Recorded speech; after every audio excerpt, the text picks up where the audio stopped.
Hero.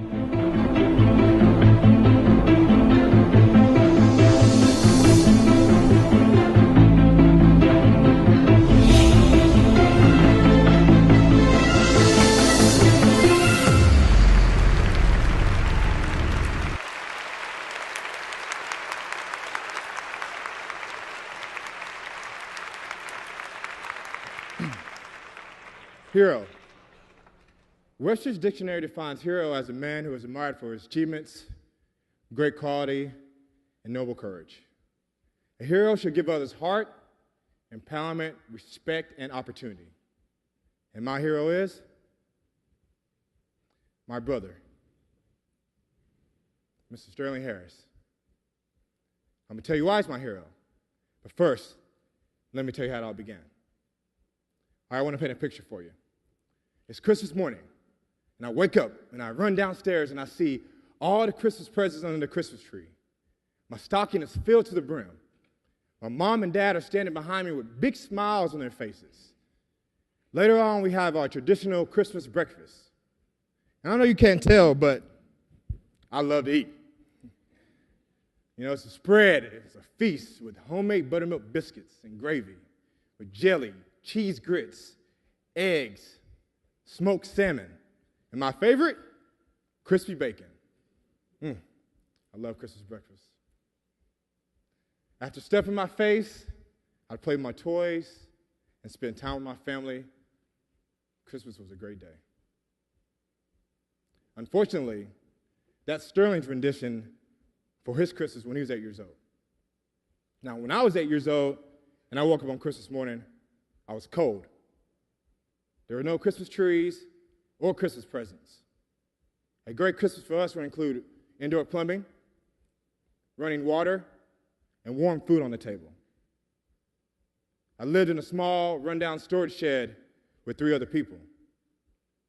My biological brother Vontae and I shared an old twin bed with a mattress that was heavily stained and soiled with sweat and had a strong odor from what other people had left behind. Somehow your senses got used to the smell so that you can go on with life. What I really wanted for Christmas was for school to start up again. I enjoyed the warm, clean classrooms, the bathrooms with running water, the library, and of course the lunchroom. If you're on a lunch program, you could get one good meal 5 days a week. Going hungry during the holidays was a problem sometimes. But if you can survive on the streets, then you can make it. I was born out of wedlock. Are you ready for this? I was born in prison. I never knew my parents growing up. Well, as a matter of fact, I did see my dad once when I was 5. He dropped off some Christmas sympathy gifts. But I haven't seen him since. My mom, she was a drug addict, and she died in prison. So my aunt took care of me. Living with my Aunt Marie started off great.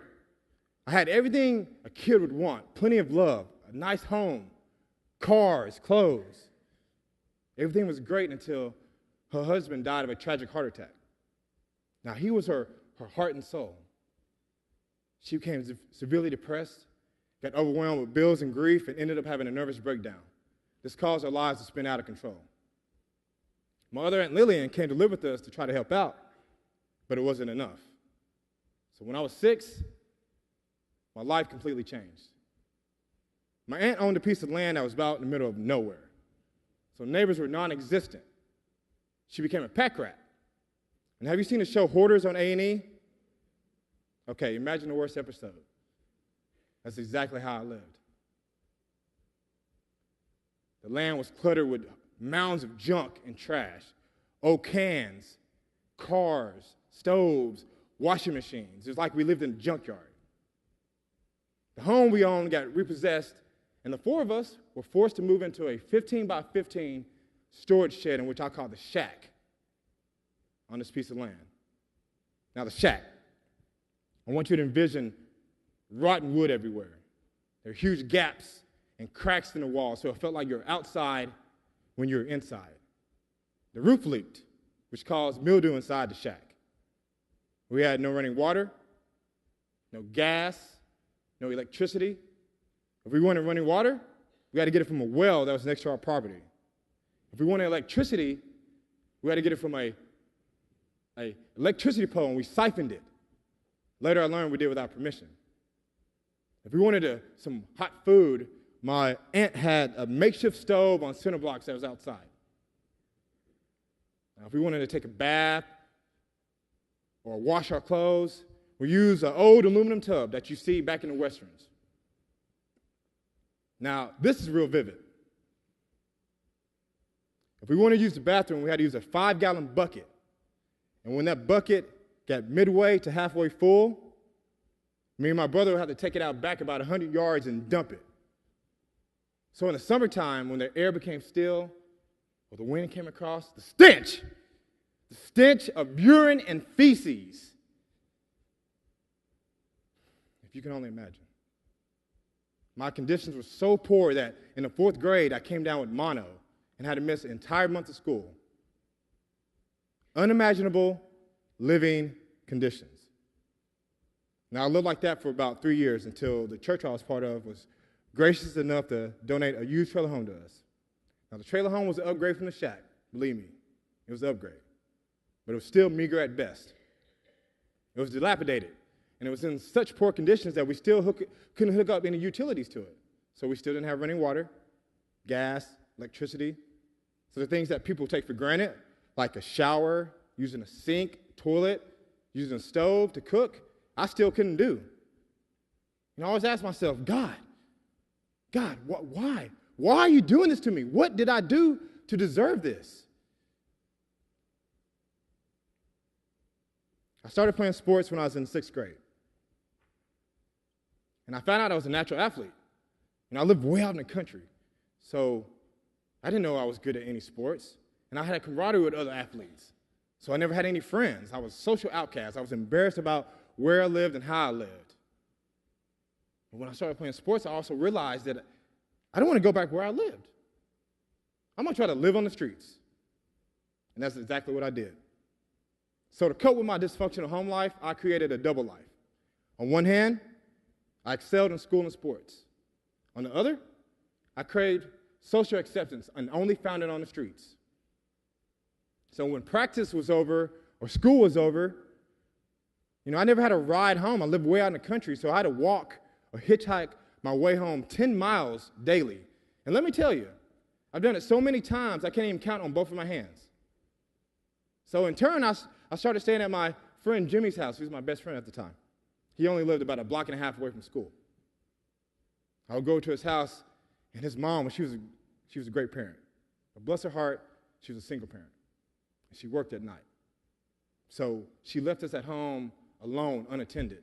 And when you're 9 and 10 years old and you have no supervision, you try to find things to do. And what we did, we ran the streets. At that time, I was a hardened kid.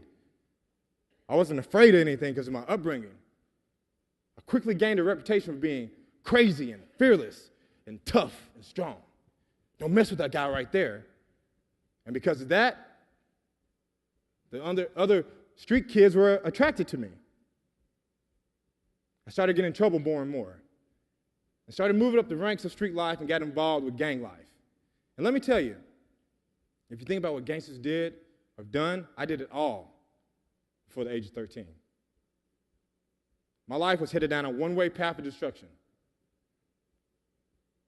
However, the one thing that was consistent in my life since I was a little kid was school. School was my escape. School was my sanctuary. Even though I had to walk 3 miles to get to the bus stop, then ride the bus another 10 miles to get to school, I did it every day because I loved school that much. It was my place to shine. And as a matter of fact, I was a pretty good student. I scored the highest score on a TOS test in the 5th grade in the entire state of Texas. I think we call it STAR now. And I got to meet Governor Ann Richards. She came and gave me a big blue ribbon. So school was my place to shine. But when school was over, it was back to hell for me. Thank God for football. I started playing in 7th grade. When I started playing football, everything in my life changed.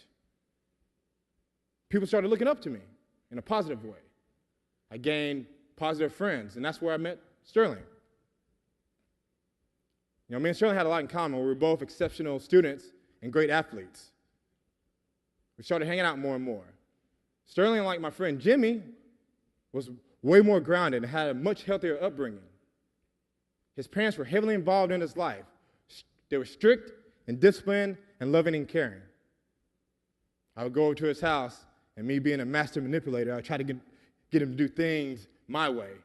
And they were like, no sir, not over here. You're not going to influence our kid in a negative way. They're like, hey, when you're here, you're going to have a good time. When it's time for you to go, you got to go. But if you're going to stay, you have no choice but to follow our rules. And I was like, whoa, this is kind of intense. I'm not used to someone telling me what to do and how to do it. But I realized if I wanted a better life, I had to listen to him. And I did. And also because I love Sterling that much. Sterling and the Harrises are my heroes because they saved my life. I went on to graduate from Terrell High School in the top 5% of my class. Got a football scholarship to SMU. Graduated from SMU with an economics and finance degree. I now live in Los Angeles, and I'm in an entertainment arena.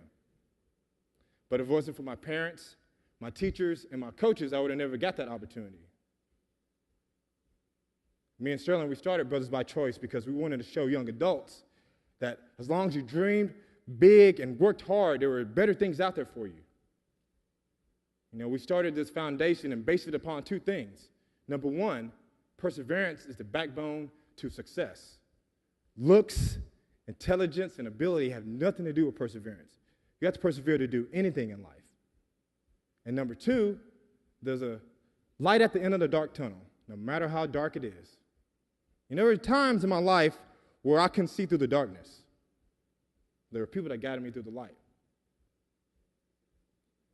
I want to thank you guys also for being heroes. Whether you did something big or small, or significantly large or minute in a young adult's life, you're a hero because you're a positive influence. Every young adult deserves the same heart, empowerment, respect, and opportunity that I got. So I want to challenge you today to continue to be a hero because you can save somebody's life just like the way mine was. Thank you.